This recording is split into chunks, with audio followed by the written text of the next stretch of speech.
Good afternoon to all of our viewers and welcome to this continuing webinar series being offered throughout the month of February entitled Living a Wild Life, Catch Me If You Can, a production of the Center for Biosecurity Studies here at the University of the West Indies Cave Hill campus in Barbados. My name is Christiane Walcott. I'm the operations manager here at the center and I'm pleased to be opening today's proceedings. Firstly, please accept our apologies for the delayed start as the technology wasn't fully cooperating with us today, but we pray for a smooth delivery from here on this afternoon. I take this opportunity to especially acknowledge the many faculty members, staff and students from around the Cave Hill campus who are logged on, and indeed the wider UWI community, distinguished members of the Advisory Committee of the Center for Biosecurity Studies, all collaborators and stakeholders of this Caribbean Wildlife Initiative, you, our viewers, members of the media, and of course, today's featured panelists, Ms. Shamini Jayanathan, Senior Prosecution Advisor at the UN Office on Drugs and Crime, Ms. Sophie Flensburg, Legal Advisor with the CITES Secretariat, and that's the Convention on International Trade in Endangered Species of Wild Fauna and Flora, Mr. Andrew Dalip, Environmental Attorney and Anti-Money Laundering Specialist, and Dr. William Scott Grob, America's Director for the Association of Certified Anti-Money Laundering Specialists, ACAMS. To those of you who are returning viewers to this series, or even if you're part of our growing community that is following our quarterly lecture series, we warmly welcome you all.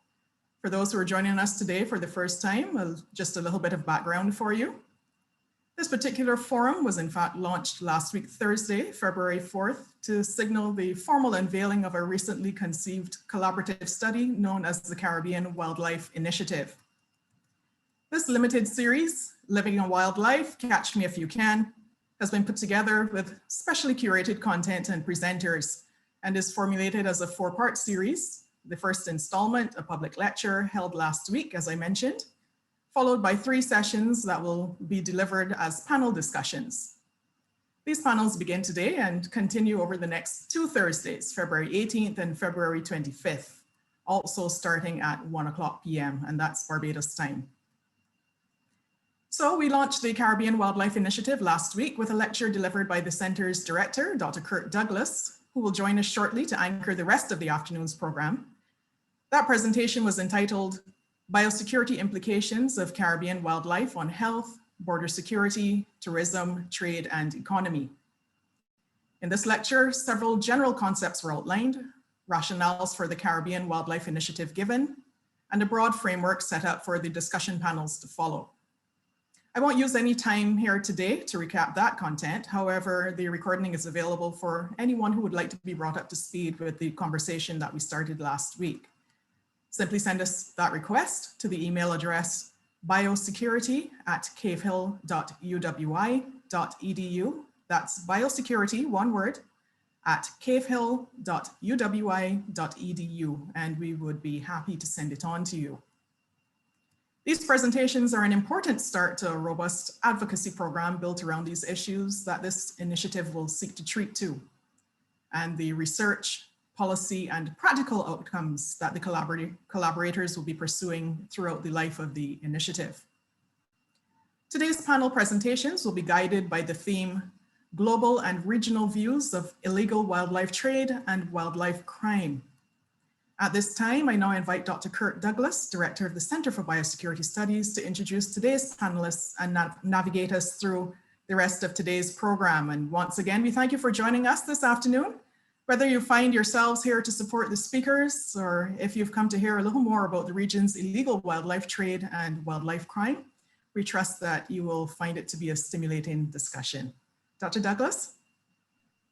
Thank you very much, Christiane, for the introductions. And I want to also express thanks to all those who took time out of their busy schedules to join us today for our first of 3 panel discussions. And I will introduce the first panelist, and this would be Ms. Shamini Jayanathan, and she is the Senior Prosecution Advisor at UNODC. And she will present briefly on the topic, legal perspective of illegal wildlife trade as a serious crime in a global sense.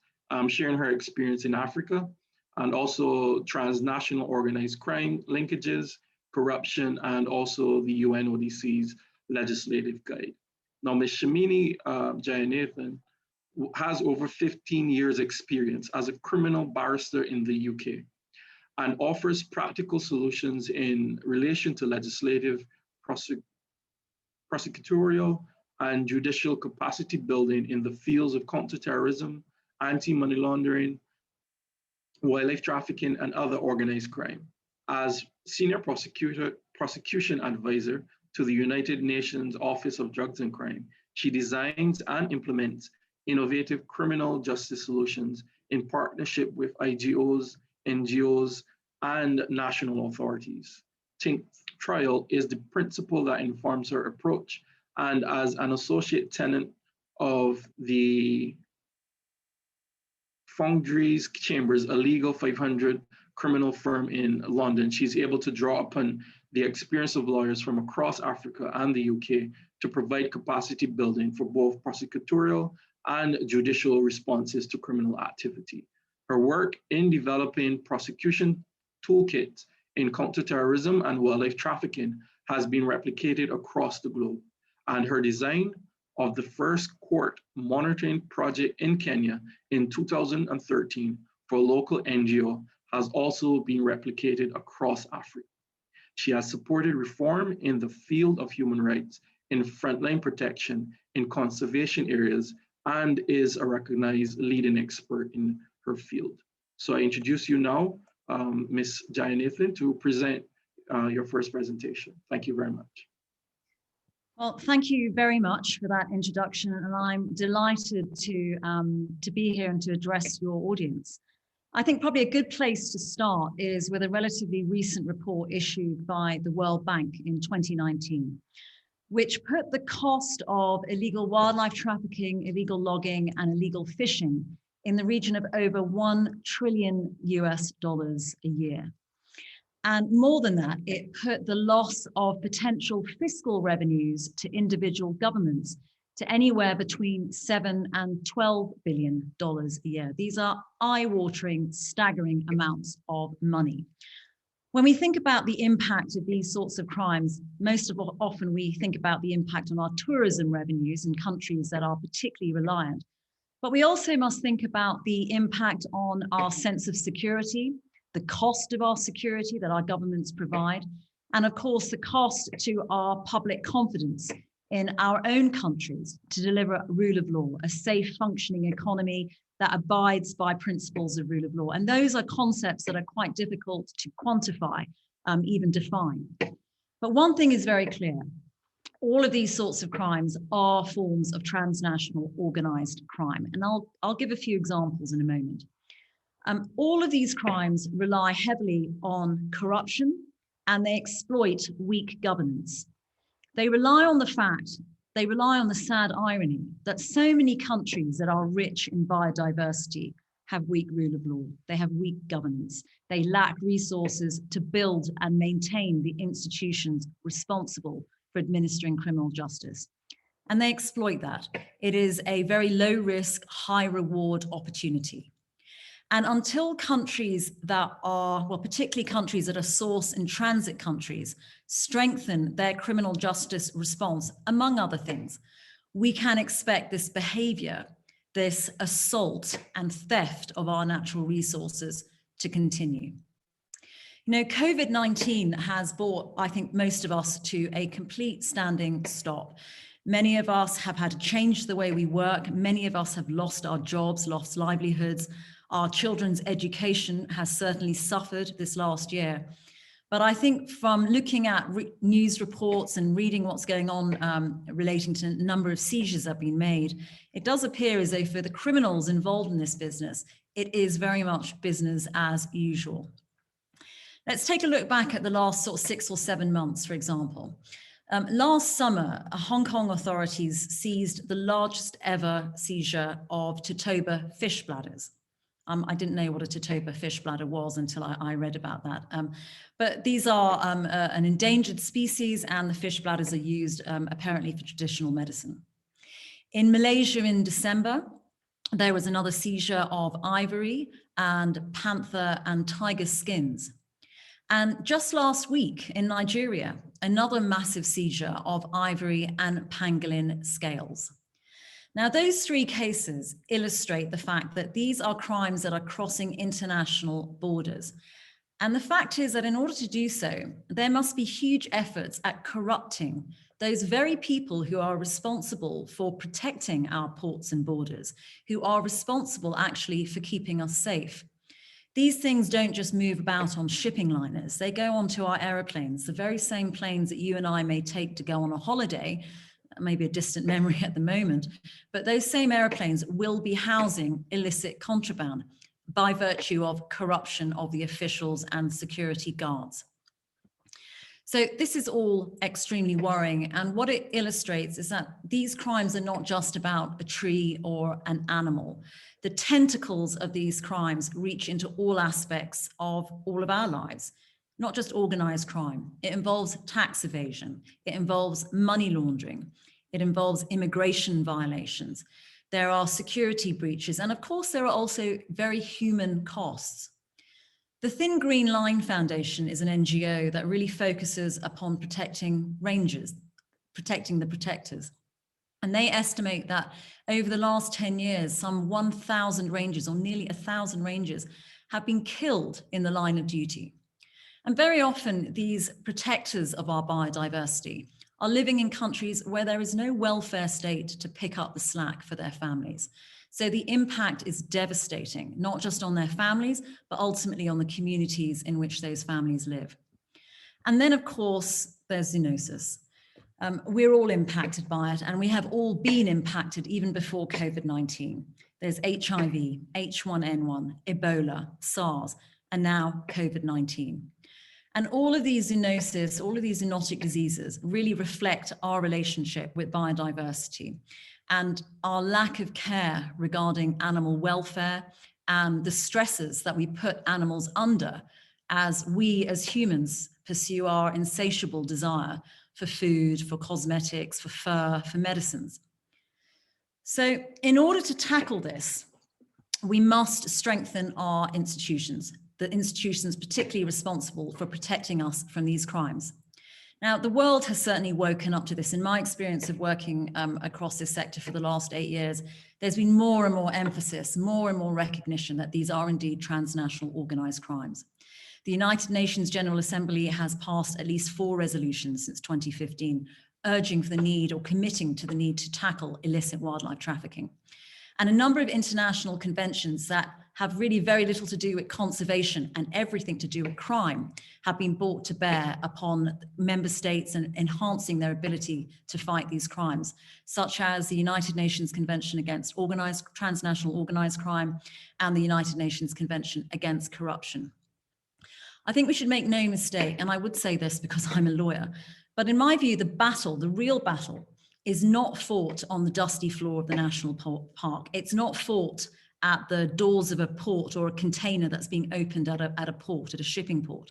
It is going to be fought in the courtroom. And for that battle to be waged successfully, governments must undertake quite a hard, tough exercise, an objective exercise in evaluating their legislation. And evaluating the legislation in order to see, does it actually lay a foundation for a strong response? I'm not just talking about your wildlife laws or your forestry laws or your fishing laws.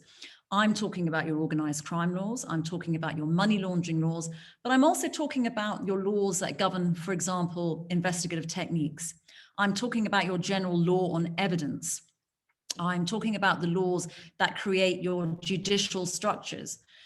And I'll give a couple of examples in a moment, but more and more, for example, trials that I did not so long ago relied heavily on mobile phone evidence. Do your laws allow for mobile phone evidence to be admitted? In many courts across Africa, I've seen courts stumble over the issue of admissibility of digital evidence. We all have mobile phones, we all take photographs, we can all record things happening around us, especially if they're crimes, but courts have sometimes stumbled over whether that evidence can be admitted. And so that is why these laws have to be really looked at carefully across quite a range of sectors, not just confined to wildlife, because a good defense lawyer will challenge the admissibility. And if our legislation doesn't lay a strong foundation, then all of that evidence that your investigator may work so hard to obtain is going to be thrown out. One of the things that the United Nations Office of Drugs and Crime have done is create a number of legal guidances or legislative guidances for different areas of law, one of which most recently involves wildlife. And what it does is it enables legislators to see or to take lessons from other jurisdictions. It gives examples of legislative provisions from other countries and exposes them to the different sorts of considerations that must be now brought to bear on these sorts of crime. And it enables them to look and adapt according to your own legislative framework. Until that exercise of review and acceptance that sometimes our laws are not up to scratch and a willingness to make those amendments and not waste time about it, until we do that, then these criminals will continue to exploit the weaknesses that exist. The sad fact is, at the moment, there's very little to deter these people from committing these crimes. In many jurisdictions, particularly in source and transit countries, criminals know that if they do get caught, the law is perhaps so weak that the charge really won't meet the seriousness of the crime. The charge probably won't merit a remand in custody, so they'll get bail. And they know that the trial will probably take years to continue before it's finally concluded. And during that time, they can either continue their criminal activities, or they can spend that time corrupting or intimidating witnesses, or they can just go back to where they came from and never turn up. And if in the end they are actually convicted, they know that they'll probably just face a fine. And so this just becomes another cost of doing business. So in my view, I would suggest that a country's administration of criminal justice must be focused on creating a deterrent effect. We want our jurisdictions to become hostile to this sort of criminal behavior. And until that happens, we will continue to see all of our biodiversity stripped away, right down to the last lion's claw. So I'm very happy to answer any questions at the end of the other two panelists' presentations. Thank you very much. Thank you very much, Shamini, for a wonderful presentation. And we see that the focus on legislation is critical in the fight against illegal wildlife crime and also wildlife crimes, and also the strong links to financial crimes and the white-collar crimes that are associated with this type of activity, because they're all interlinked and they cannot be separated. So thank you very much. We will now turn to Ms. Sophie Flensburg. She's the legal advisor of the CITES Secretariat, and she will present on illegal wildlife trade, border security, CITES trade regulations and compliance, and areas of non-compliance in the Caribbean. Ms. Flensburg is a lawyer with training of over 20 years of international experience working in or with the United Nations and the World Trade Organization.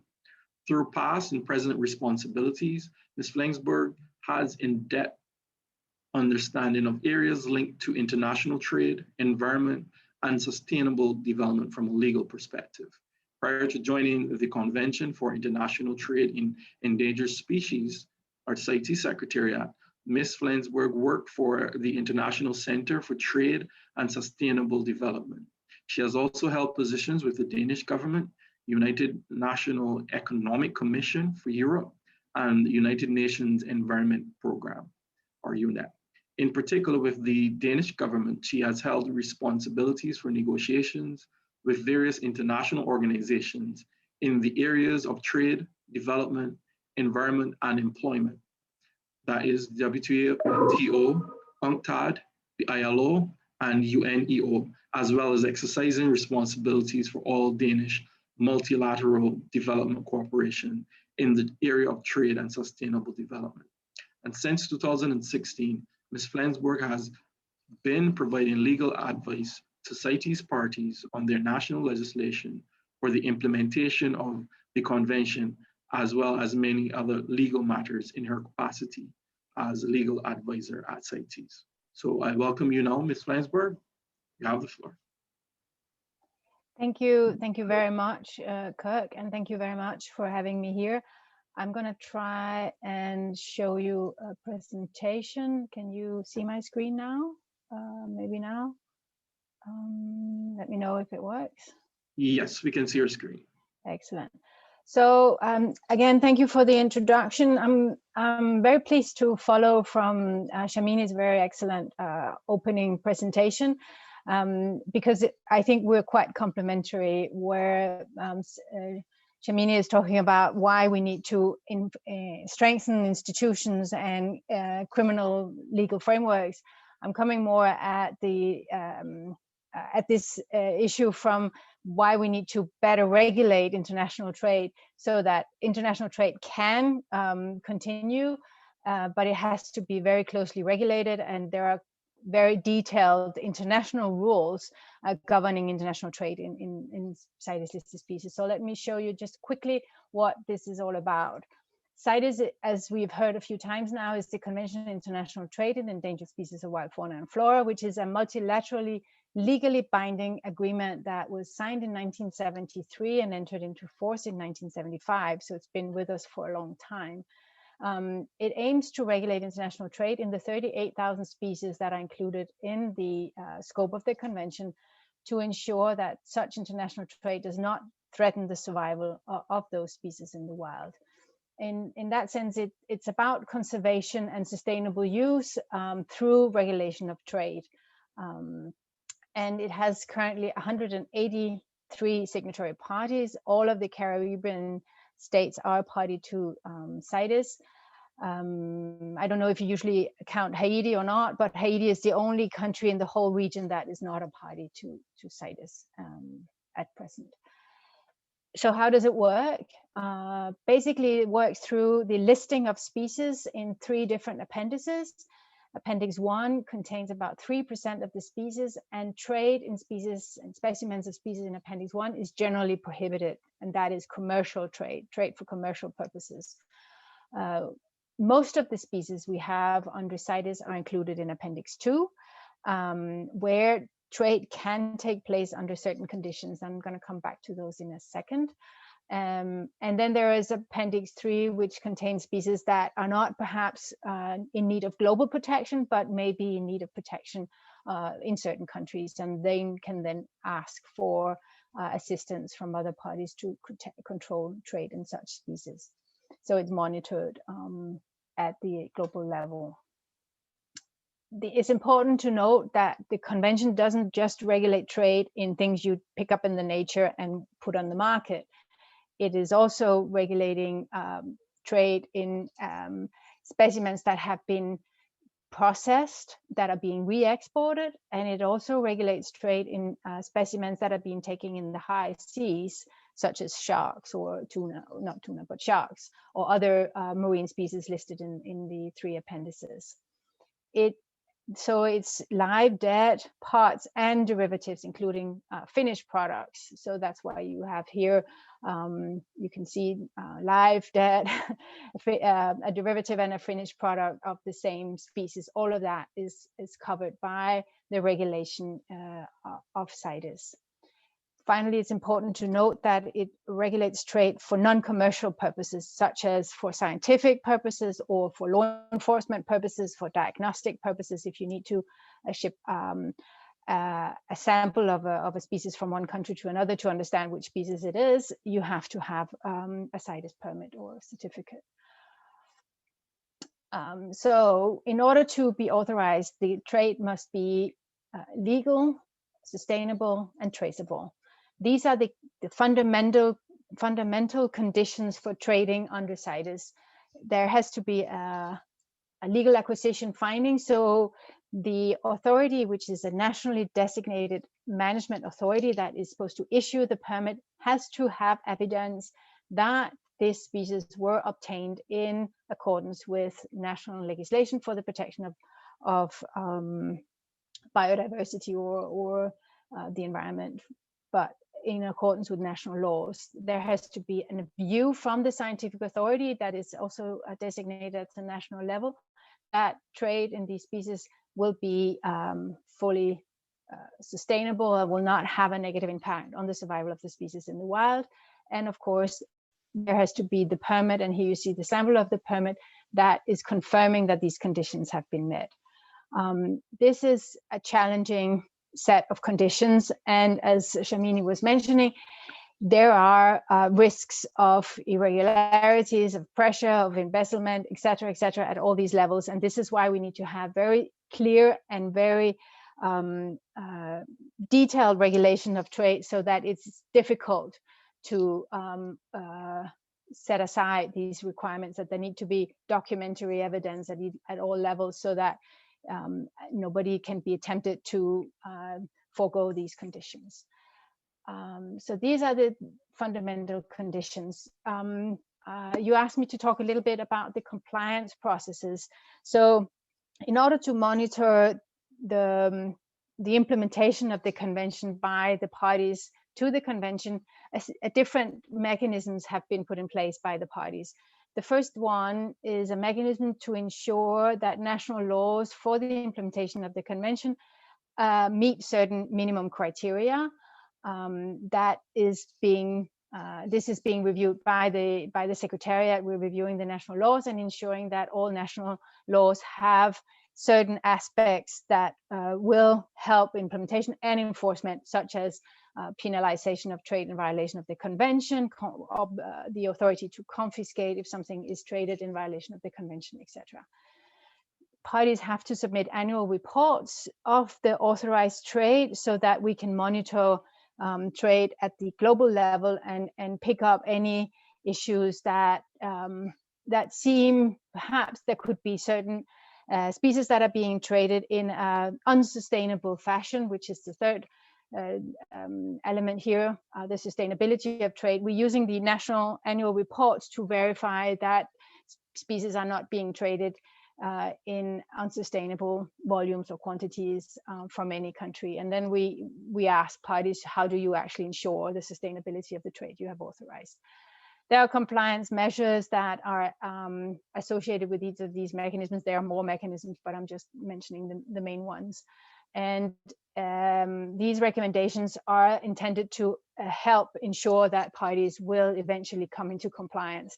And sometimes they are also associated with a recommendation to suspend trade, which means that the party can no longer trade in this species concerned, because there is serious concerns about the sustainability of such trade. It's the CITES Standing Committee that are monitoring the compliance matters.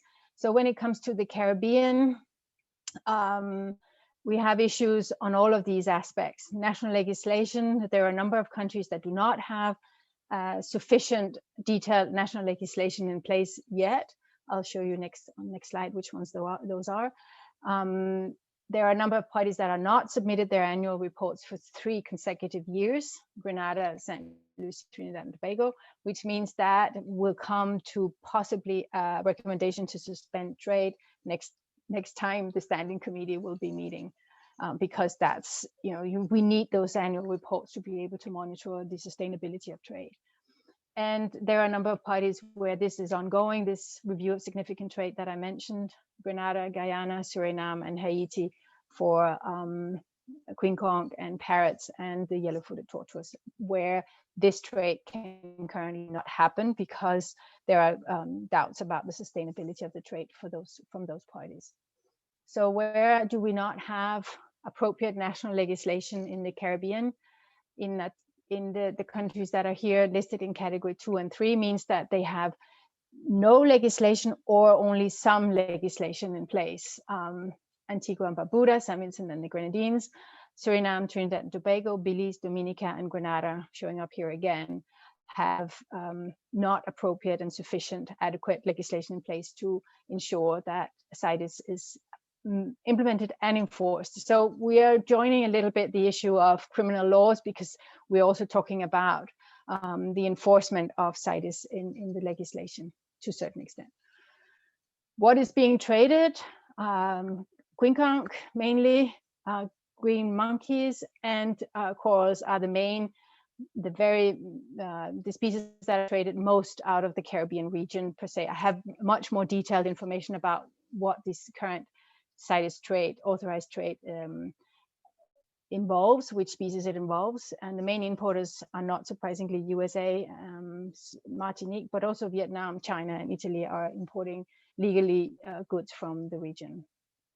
I think Sashimi had already spoken a lot about international illegal wildlife trade, so I won't say much about it. I only want to say that when we talk about illegal trade, we talk about trade that cannot be traded commercially because, for instance, it's species that are included in Appendix 1. And we also talk about specimens that could be traded lawfully, but where the conditions have not been met. Either there is no permit, or the permit is invalid, or the conditions for issuing the permit are not present. We know that there are certain illegal trade from Caribbean. Unfortunately, we have very little data because none of the parties in the region are submitting the reports on annual illegal trade data. As you can see on the map here, these are the parties that have submitted such reports, and no country in this region have. This is a little bit outdated, so hopefully there are more countries now, but there are still no parties in the Caribbean that have submitted these annual illegal trade reports with seizure data of what has been seized. However, we know from media and from information we have received directly from the parties that there have been examples of illegal trade in the species I've listed here: iguanas, stony corals, timber, jaguars, and some marine species. And some of the pictures here, this is from recent examples of illegal trade. So just to quickly conclude here, CITES regulates international trade in species of fauna and flora that are included in the appendices. There is an almost universal application of the convention across the globe. All types of goods are covered, from live animals and plants to finished products. All cross-border movements of these species. National legislation is needed to be able to implement and enforce the convention. And there are parties in the Caribbean that face various compliance issues, and illegal trade is happening, but we don't have sufficient data to be able to say with any certainty what this illegal trade from the Caribbean involves at present. Happy to take any questions. Thank you. Thank you very much, Sophie, for a wonderful presentation. I think you put into context what the organization CITES, the functions they have, and what the gaps are within the Caribbean and where we need to go from here. I just want to take this time to see if we've already administered our first poll, our Zoom poll, so that we can get some data from the participants. If we haven't, I would just perhaps, like, if we could run that poll at the moment while we transition to the third panelist.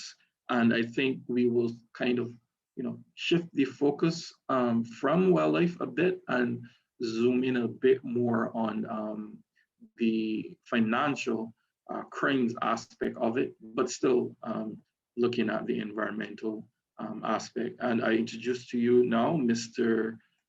Andrew Dalit, and he is an environmental lawyer and an AML specialist as well from Trinidad and Tobago, and he will present on the topic illegal wildlife trade, anti-money laundering, Caribbean environmental law, law enforcement, legal and judicial frameworks in the Caribbean. Mr. Dalit is an attorney at law and was admitted to practice in Trinidad and Tobago in 1998. He is a certified anti-money laundering specialist and certified global sanctions specialist. He also holds a degree of Masters of Science in Science for Management of Tropical Environments with distinction from, guess where, the University of the West Indies, St. Augustine, where he was awarded prizes for the best MSc student and best MSc project. Andrew also holds several other certifications, ranging from certified assessor under the Financial Action Task Force, or FATF, fourth round methodology to management of terrorism investigations.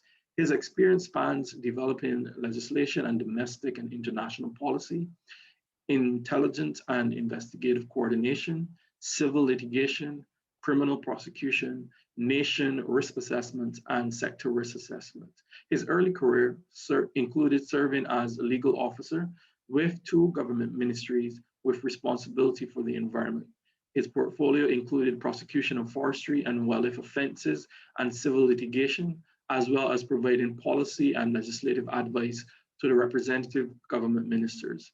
From 2002 onwards, Mr. Dalit served as the registrar of a specialized superior environmental court and also acted as registrar of a specialized superior tax court in Trinidad and Tobago.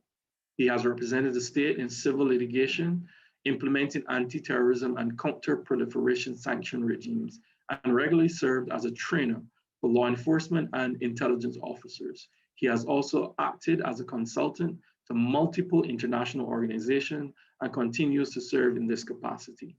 His legal practice primarily covers the contentious and non-contentious civil areas with specialization in anti-money laundering, sanctions compliance, and environmental law.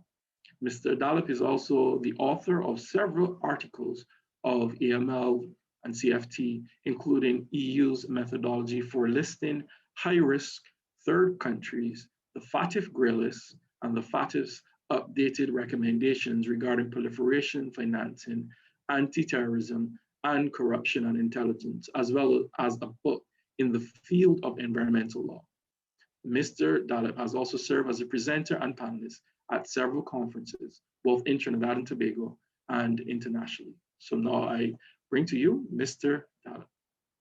Go right ahead.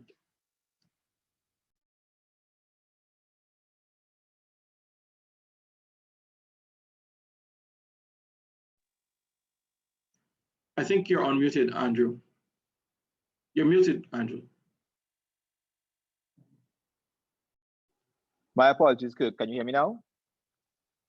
Yes, and I can. Can you also see my screen? Yes, I can see your screen. Okay. Again, thank you very much for the very warm welcome and for the opportunity to join you all today. Let me apologize in advance if you all hear any screaming children in the background. This is the new normal. So we are having this meeting from all around the world in offices and homes as well. So I'll begin with the usual disclaimers that the opinions stated today are my own and do not represent the view of any public or private sector institution or international organization. And for some of the slides I'm using today, I do not own the copyright, so they're included for educational purposes only. Thank you as well to Shomini and Sophie for laying the context for a lot of what we have to talk about today. So it's really going to save some of the time.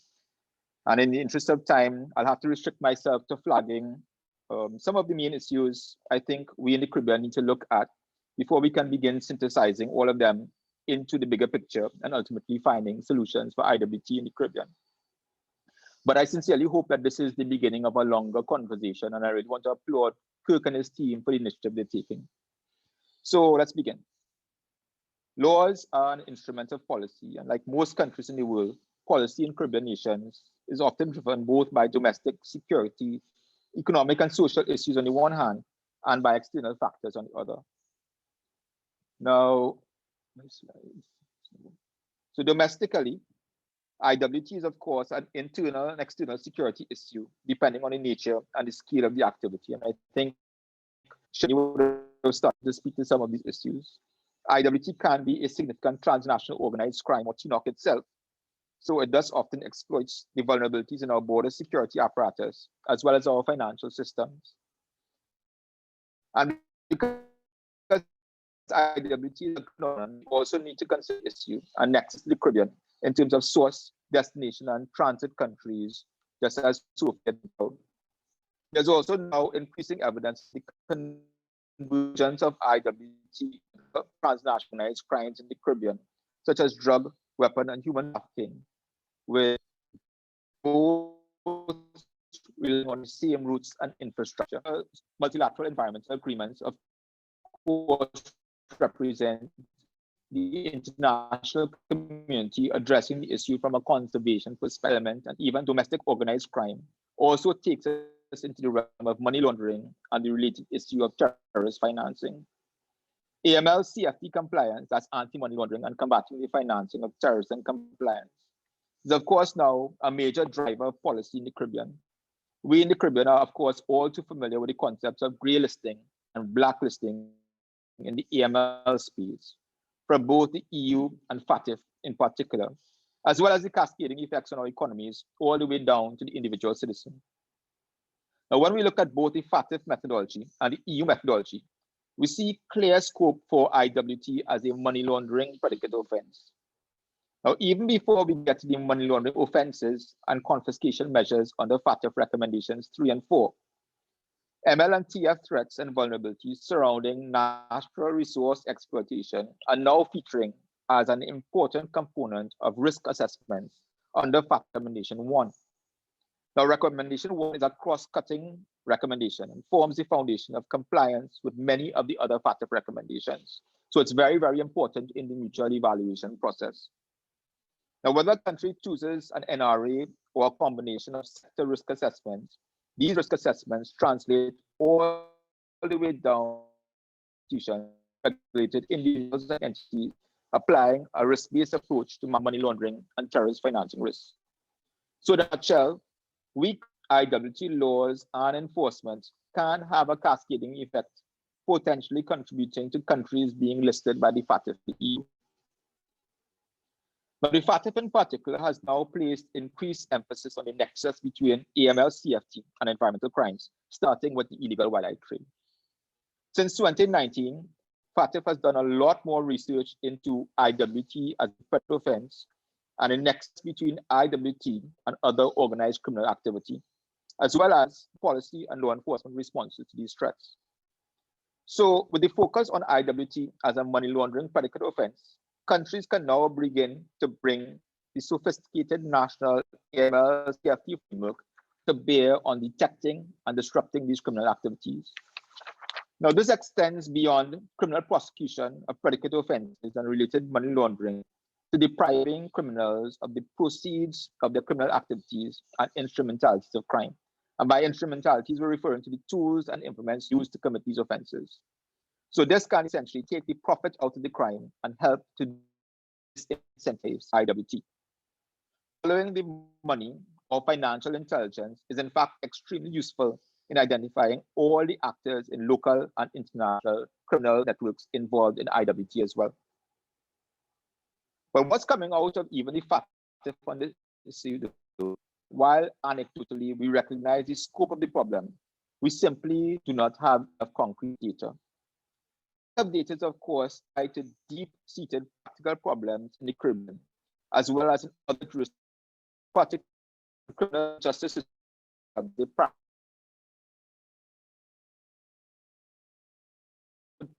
as well as corruption, or but the fact is cannot report or apologies data from the FATF way down by force agents related sectors.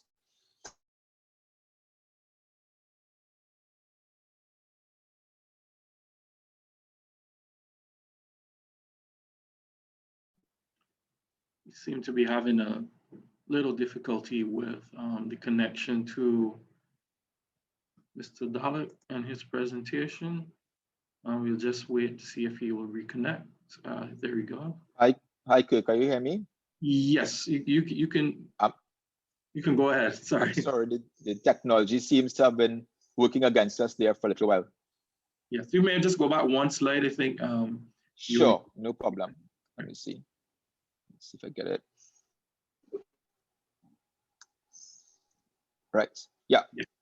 Go ahead. So I think I was on the point that FATF can't just pull these reports and typologies out of the air, and that FATF relies data coming from the countries, and that comes all the way down from LEAs and the financial institutions as well.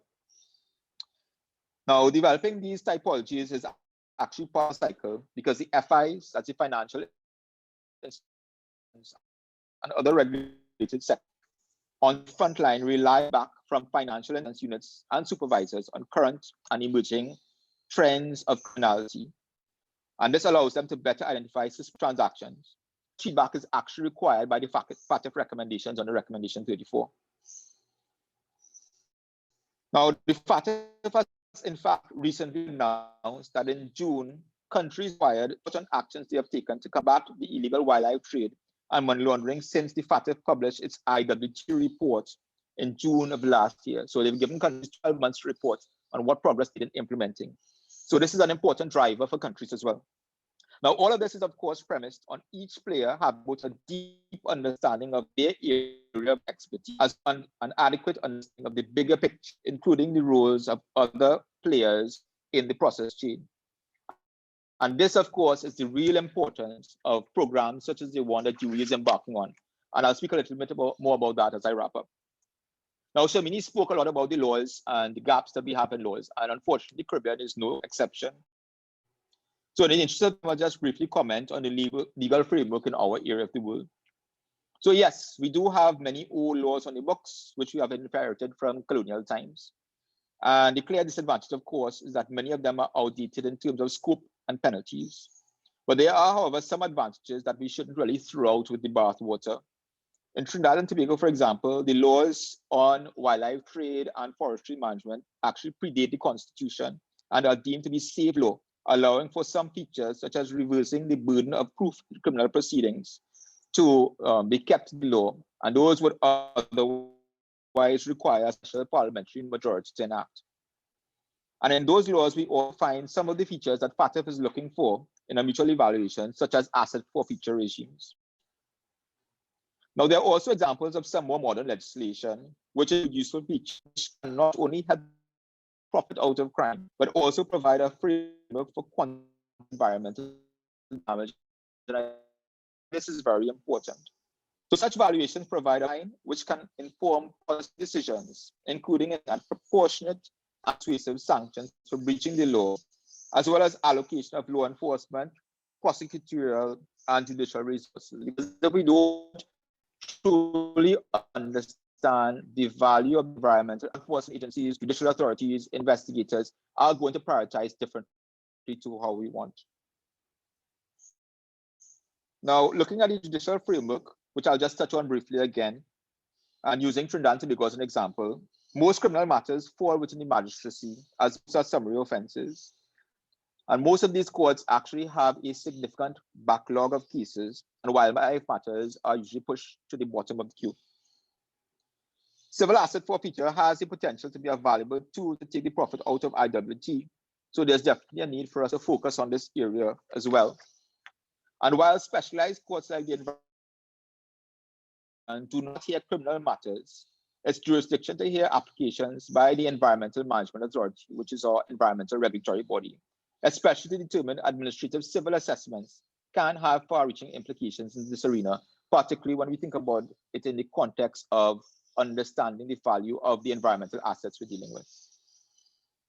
Now, I know we have a couple of compliance professionals in the audience, and they would also be aware to money laundering jurisdictions, financial institutions, and other listed businesses. Sanctions is very different to AML measures because both global and autonomous sanctions are established based on foreign policy. In the autonomous sanction space, however, there are two areas I think we have to keep an eye on. So first, while the new US sanctions on wildlife and timber trafficking only includes travel restrictions, this could potentially develop into targeted financial sanctions later on. So we should keep an eye on how this area develops. And secondly, I think both Sophie and Shamini would have touched on the issue of corruption. So Magnitsky-style sanctions can extend to foreign corrupt actors involved in illegal wildlife trade as well. So that's something we have to pay attention to. So in wrapping up, where does the focus need to be? So first of all, there's no denying we need to ensure that we plug the loopholes in our laws, and I think Shamini spoke extensively on that. But we also need to focus on IWT typology specific to our region and countries, separate and apart from what FATF and other institutions are working on for the entire world. Wildlife, fishery, and forest officers also need to look beyond the powers in their legislation and look at using other tools such as using financial intelligence and other AML CFT measures. And we also need to improve collaboration with other law enforcement agencies, especially with the intersection between IWT and other transnational organized crimes. So we can leverage on all of these skills and resources. Of course, bodies like Interpol also offer great platforms for international cooperation in fighting IWT. And the exercises that they conduct on an annual basis highlight exactly how well these can work. And of course, training is very important. Training for compliance professionals and understanding the IWT crimes itself would have to complement the training that they've already received with respect to financial crime in general, so they can marry the two. Training for wildlife officers and other law enforcement agencies on financial products and services, so they can better tap into the AML CFT framework in fighting IWT. And finally, the judiciary sits in the middle to adjudicate these matters, so they need to have training on both the financial product side as well as the IWT side, so that they fully and justly determine these issues. So I'm sorry for throwing all of these issues at you all at the same time, but I'm looking forward to hearing Stephen, who's going to come after us, and the discussion session after. Back to you, Kirk. Thank you very much, Andrew, for a very interesting and intriguing presentation, very informative as well. We see that we have a lot of ground to cover. I like the intersection of the financial crime aspect and also still on the environmental and illegal wildlife trade. And so now we will turn our attention to Mr. William Scott Grubb, William Scott Grubb, and he is the director for the Americas for ACAMS, which is a certification organization for anti-money laundering. And he will present on the topic International Wildlife Trade, AML, gray and blacklisting, and financial crime links in the global and the Americas context. Now, Dr. Grubb is the ACAMS AML director for the Americas, which with responsibility for developing regional anti-financial crime content strategy and implementing new content. ACAMS is the largest international membership organization for anti-financial crime professionals. In his role, he has built customized training programs such as Stop Illegal Wildlife Trade Certificate, jointly developed with WWF, which is the World Wildlife Fund, and Ending Modern Slavery and Human Trafficking with the FAST initiative. He has compiled over 25 years of financial and banking experience working in various compliance and risk management roles at HSBC and Deutsche Bank. Dr. Grubb also has vast experience in managing delicate relationships with correspondent banks, hedge funds, asset managers, family offices, and individuals through education, training, and advanced mitigation strategies. He has worked in the Americas, Europe, and Asia, experience across varying risk typologies, not only from a financial crime perspective, but also from a market and credit risk perspective. He is presently working on unique commercial challenges from a first line of defense perspective to evaluate AML/CTF controls across high-risk financial entities across Asia. Core clients have included banks, brokers, asset managers, private equity funds, hedge funds, and foreign exchange leverage providers. So without any further ado, I will bring to you Dr. William Scott Grubb. Thank you, Kurt. I appreciate the opportunity to talk to you all. Look, in this conversation that we have a problem that has been manifesting for a long time. And part of the discussion that we've had from Shamini, from Andrew, and from also Sophie is we need to kind of reimagine this process and look at this. And so in my presentation, we're going to talk about three things. How profitable this crime is, and organized syndicates are getting into it primarily because of the profitability. The second is this is really a polycrime. And what do I mean by a polycrime is it's usually attached to other crimes like human trafficking, narcotics, a variety of other things like fraud. And what we have to start thinking about this is not just about wildlife, but about the profitability. And you've heard this by Andrew. Now, the third thing I wanted to also highlight is that countries that take action early help to really stop this process. And so when you look at a variety of things in AML, and what I would say is we've done a variety of things up until really FATF published. So there is a variety of banks and financial institutions doing kind of their own investigations. We've now galvanized around the UNODC and FATF guidance, and it really helps to highlight the red flags and risk indicators. And when we talk about typologies, we're talking about a method, a criminal method in which they exploit wildlife or some other type of crime over and over. Because the prosecution is so low, they tend to do this over and over. Now, when we look at the mutual evaluation and why this instrument is so important, is this instrument really helps us take stock of the vulnerabilities within a jurisdiction.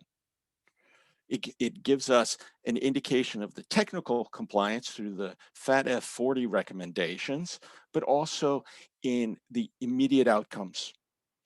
And the immediate outcomes really tell us a variety of things about effectiveness. IWT is really a crime that's complicated. It uses a variety of typologies or methods. It tends to use multiple jurisdictions, shell companies or front companies. So gathering the evidence tends to either have to be done through financial institutions where there's much more records, where you can trace the financial institutions, and then the private institutions themselves that are building detection and investigations around this. You have a variety of things around the supply chain. So you have invoicing, you have different documentation. Now, you've heard already from Shamini and Sophie, there's a lot of documentation. The reason why FATF has really issued this guidance is because there's a variety of things that follow the money approach really does well. The reason why we're applying anti-money laundering kind of techniques is for a variety of things. One, FATF has been very successful in enacting and really building controls. And when you look at this slide, what I want you to understand is this slide really charts when you take the IOs, convert them to a numeric number, and then you overlay S&P and Moody's ratings, there is a relationship between effectiveness and credit rating. Or to say a different way, jurisdictions that have systemic AML weaknesses will have greater vulnerabilities to crime. And as a consequence, the financial industry will take actions typically to either put in higher controls or to remove themselves from certain businesses or even to de-risk. And so when you look at things like blacklisting, like the gray list, it is the global economy taking action to say, look, you know, there is a vulnerability here, and that vulnerability is like a door. It lets criminals get in. So whether you're talking about Panama, Jamaica, Barbados, what you need to understand is that the private sector looks at this and says, wow, I have a risk here, and I need to take commensurate action. And that tends to be in some type of action because of this blacklisting. So this type of action, you know, comes about where there's a lot of typologies. And, you know, a typology, again, is a method. So how do I take and do the crime? How many countries do I do it? Do I use third parties? Do I move it through the mail? Do I ship it? You know, how complicated it is. What you will find about IWT and a variety of things is that international traffickers, whether it's drugs, whether it's people, whether it's products, whether it's IWT, there's a lot of the same things to smuggle or to money launder. You're going to be using cash. You're going to be using third-party mules. You're going to be structuring. Structuring is about taking a variety of payments, reducing them, spreading them out. Think of it as a portfolio.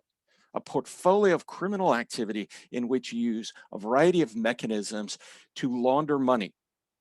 But you're going to have evidence, you're going to have traceability. There's going to be shell company accounts, there's going to be offshore accounts, there's going to be a variety of jurisdictions you're going through. Now, what they want to do is put distance between where they source the goods and where the consumer is. And they're going to use a variety of techniques to camouflage or disguise. And so what you can see here is that all of these kind of methods start to have the same kind of harmony. They're reused over and over. And it's why narcotics, human trafficking, counterfeit, and IWT share a lot of similarities, and why IWT has become the fourth most profitable crime. And it's becoming more profitable than drug dealing, primarily because, as Shamini noted, that the penalties are less. So countries like the EU are blacklisting primarily because this is a vulnerability that is really like a superhighway. Where there's an on or off ramp, the variety of financial institutions are really taking notice. And I think, what you have to understand is compliance officers are uniquely kind of gifted in doing this. But as a jurisdiction, there are consequences for not raising the level of kind of compliance in AML detection and your laws. So there's reputational damage. I'm having a conversation about correspondent banking in about a month with Barbados. There is a contraction. There is a real risk that the financial industry perceives Barbados as higher than what they want to do business. It means that there's a loss of control on decision makings. If criminals get here and really start to take over in their investment, because you have to understand, the money behind this is in the billions of dollars. What they can do is distort the economics. They don't need to make a profit. They've already made a huge profit. So they weaken financial institutions. They undermine the legitimate private sector. They make distortions because the real economy does not have to work for them. They've made the money. They can make investments. They can build certain kind of investment schemes. They can do a variety of things like corruption, all of which dampens money going into vulnerable countries. And I think what I want to impart you with is that money laundering is a major kind of vulnerability that a country, a jurisdiction has to recognize. And that IWT, because of its complexity, really is one of those things that you need to kind of address early.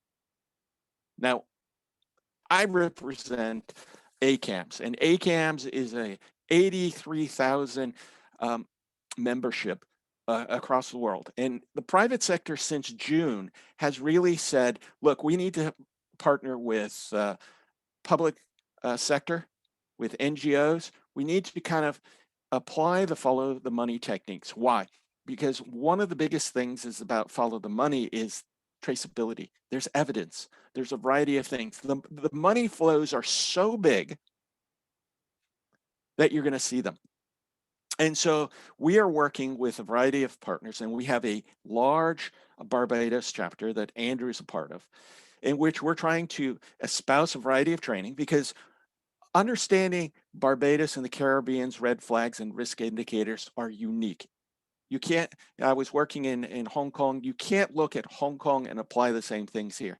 But this private public partnership sharing, this collaboration is critical. Additionally, when you look at the red flags and what really is beneath the data on IWT, there's a lot of things that are very clearly red flags. So, putting those together, helping to train compliance officers and a variety of people in the public sector is important. And then finally, in really directing our efforts to push investigations. I think investigations are critical because without prosecutions, you're talking about very little kind of disincentive to criminal organizations. And this is really about, if we reframe the argument about criminal organizations taking over and profiting. So Kirk, I appreciate the opportunity. I hope I shared enough with people. I hope I've gotten them to understand that when you open up the front door and back door, criminals come in, they will harness, the existing assets. They will really utilize what they can to transship goods. And we have a problem here that we all have to collectively join together to address. Yes, thank you very much, Scott, for a very intriguing and gripping presentation, delving into the nuts and bolts of anti-money laundering and the links, strong links to illegal wildlife trade and the drivers behind this trade. So thank you very much. At this point in time, I see we have a little bit of time left, but I wanted to just add a bit more context to the conversation before we discuss it as a panel. And I will just share this. Just three things I wanted to mention. Hopefully you can see my screen. Can everyone see? Yeah, so the context I wanted to paint is the picture of the wildlife decline here in the Caribbean. And as you can see from this graphic, the Caribbean is particularly vulnerable. We are leading the world in terms of wildlife decline, 3 times as high as the West, almost 4 times as high as Europe and Central Asia, also twice as high as the Asian Pacific as well. So we are in a very vulnerable position, and added to another layer of complexity, as Scott had mentioned, is our vulnerability in terms of our financial systems. So we have to tackle this, and at the Center for Biosecurity Studies, we understand the need to drive multidisciplinarity and to tackle these issues not only in one front, because these criminals operate in several areas. And so we have to take a multidimensional approach to actually dealing with this. And I just also wanted to bring this particular issue that I saw just before we started this particular event. And this is an article in one of the daily newspapers here in Barbados of a dirty money alert. And this is a warning that has been sent out by the Barbados Bar Association to lawyers practicing here in Barbados about possible money laundering scheme involving large sums of money and US dollars for overseas clients. And I think this drives home the point that these things could already be occurring here in the Caribbean, and we have to be vigilant, we have to be educated, and we have to be trained in how to not only spot these, but also try to prevent these. And we will be offering some courses in the next few months related to illegal wildlife trade, also money laundering as well, and wildlife crime, and the different risks that are posed to Caribbean countries. And so if you want more information on these training courses and education courses, it will be short courses, 15 hours contact time. You can contact us at biosecurity@kfil.uwi.edu, and we will send you the relevant information. So I want to now turn our attention to the discussion, and I want to pose a question to all the panelists, and that question is, what are the ultra critical issues for legislation against IWT, illegal wildlife trade, wildlife crime, money laundering, linkages, and the related economic risks? And I will start with you, Shamini. I think I kind of touched on that in my presentation. I think we have to take a very hard look at our legislative frameworks across multiple sectors relating to money laundering, financial crime, our compliance with FATF as has just been spoken about, there are so many areas of law given the vast reach of this kind of criminality into these different sectors. So it can be quite a daunting prospect, I think, for a lot of jurisdictions and legislators to look at. And often there can be a sort of uncertainty as to which ministry is to start the process. But start they must, because I think that particularly as Sophie highlighted, some of the legislation around the Caribbean is very out of date. And that is and will continue to be exploited for as long as it remains in that situation. So I think using the guidances such as a UNODC model guide, you will see different areas of criminality and provisions under evidential laws, investigative laws, and so on, that can act as a prompt for quite a good discussion and examination of a country's legislation. Okay, thank you very much, Shamini. Sophie, would you like to weigh in on this? Yes, thank you. I'll give you two answers. The first one is the one I have to give. That is, you have to bring your legislation in accordance with CITES as a party to the convention. There needs to be CITES compliant legislation in the countries that we don't have it presently, and I listed them before: Guyana, Grenada, Grenada, Dominica, Trinidad and Tobago, etc. So those countries really need to get a hard look on their legislation and ensure that there are penalties for illegal trade in the legislation, which is not the case at present. That's the first answer. The second answer is, as Shamini was mentioning before, it's good and well to have good laws on the books, but unless there are actually cases that are being brought to court and penalties that are being handed down, they are not going to have the preventive effect and the deterrent effect that is needed. I've seen countries with very, very poor legislative frameworks, but they're actually using them and they're actually handing down penalties. And so they do have a deterrent effect. Even if they're not brilliant on the books, they actually work. And I think we need to have a good mixture of both brilliant laws, but also laws that are actually being applied and enforced in practice. Thanks.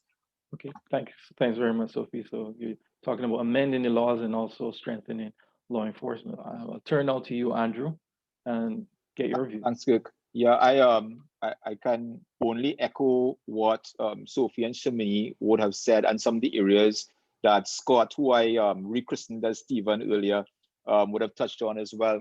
I mean, certainly the international compliance is a driver, and I think that's the plus side of that, because we have to comply. But even while we try to comply and we try to strengthen our laws, I think we also have to be very practical about it. And that comes back to what Scott was talking about in terms of effectiveness. Effectiveness is, you have to look at it in context.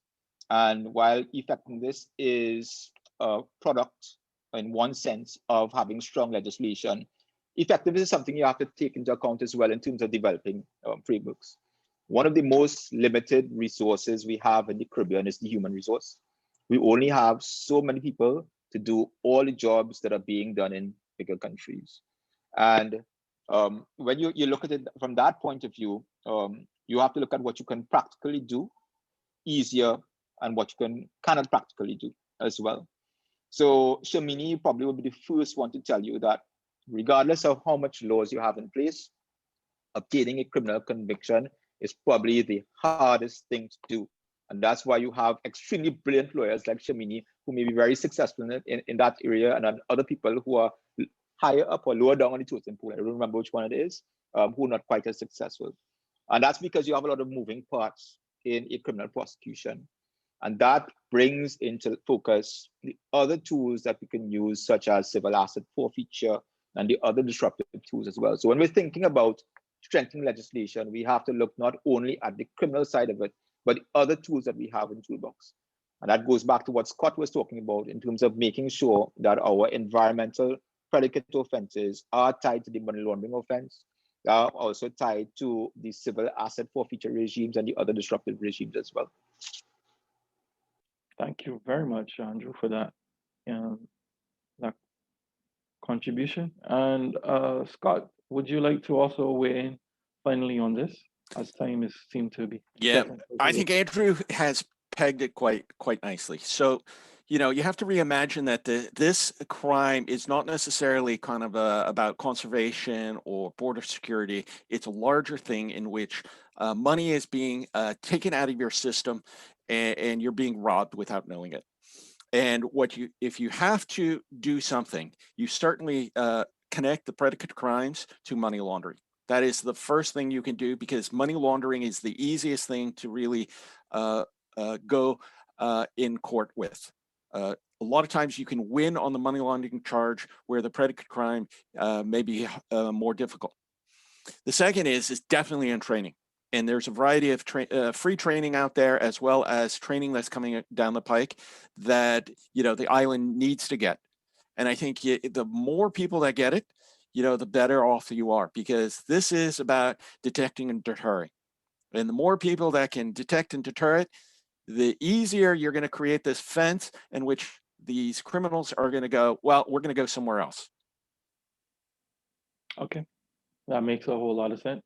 And I really think that we've covered a wide spectrum of the things that affect us here in the Caribbean within our context, and also the scope of the impact of these activities on the global scene as well. And so I really want to thank all of the panelists for your contribution thus far.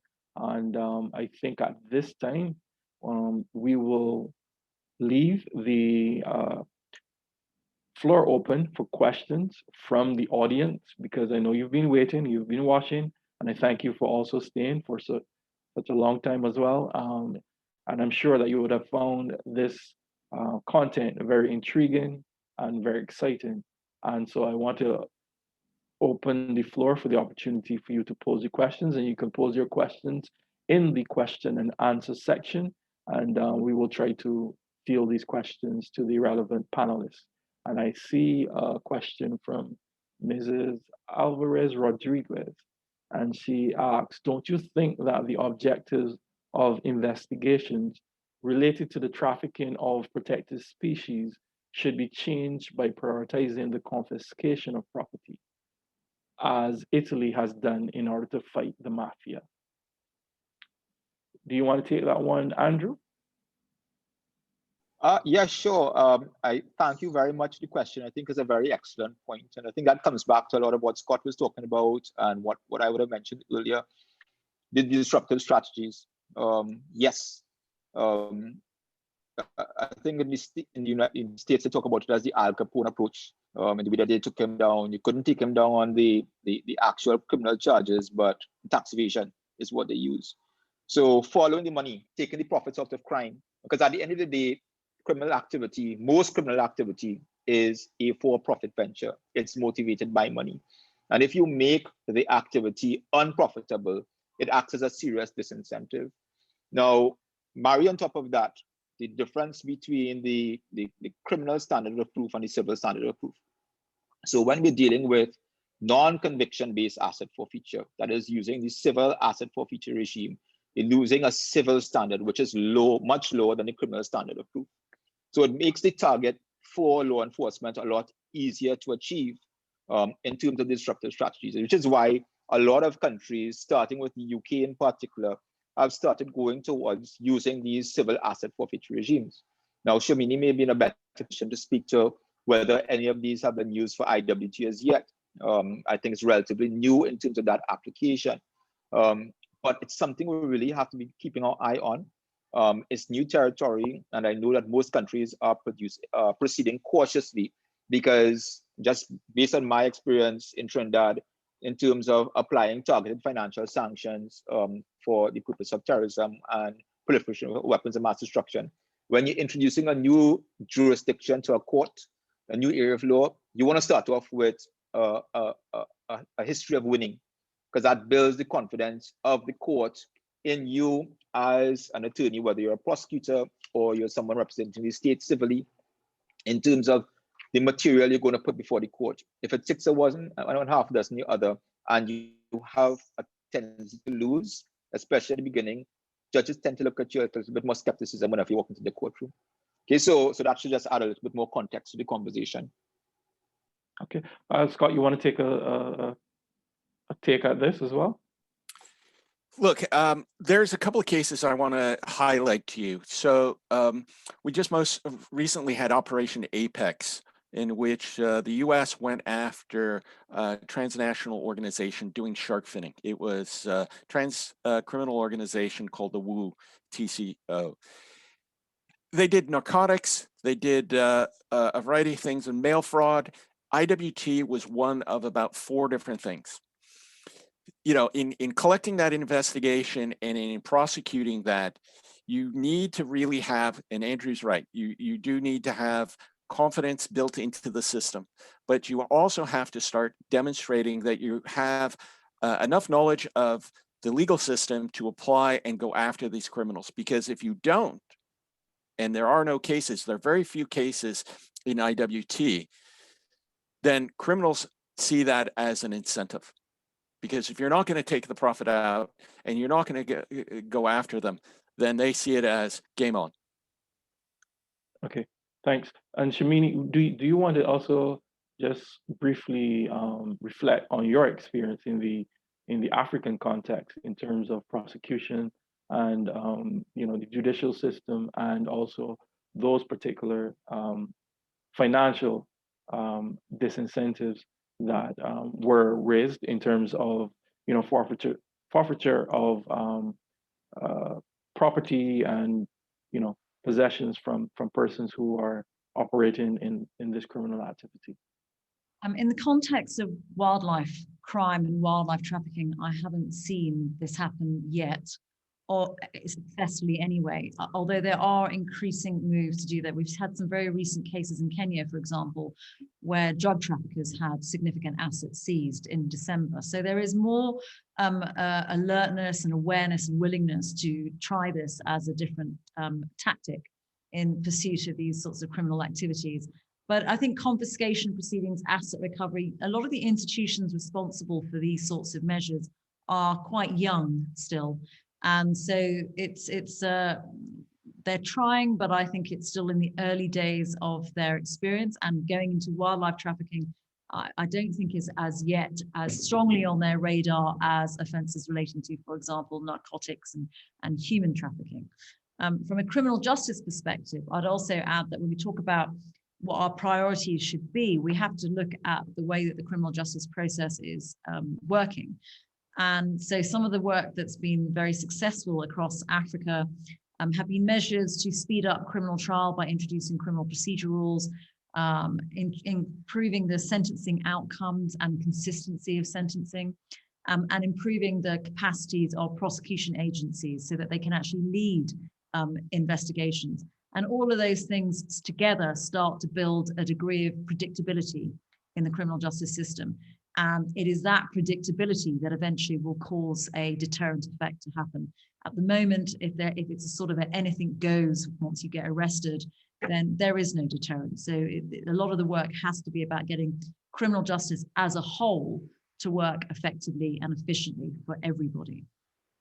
Okay, well, thanks very much. And it seems that these all dovetail or converge into the training and awareness and education of the justice system for everyone around the region. And I think this is a critical point that we need to definitely advocate from here at the Center for Biosecurity Studies. So I want to really thank all of you for participating, for shedding light on this emerging topic that is an emerging risk for us here in the Caribbean. And I know that we have some more work to do, and I just want for the benefit of the audience that we are also working on the Caribbean wildlife legislation reform, and very key and critical to that effort is Shamini, Sophie, and Andrew, and we are hoping to, out of that particular activity, give two strong deliverables, and one would be a checklist, a legislative checklist, which we are currently working on, and we're hoping to have that ready by the end of the month.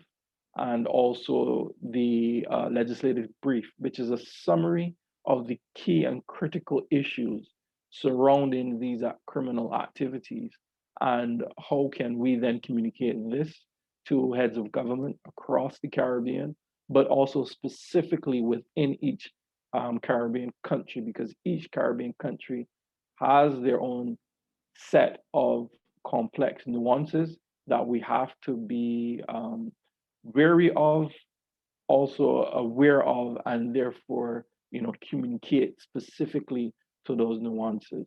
So you can also look out for that.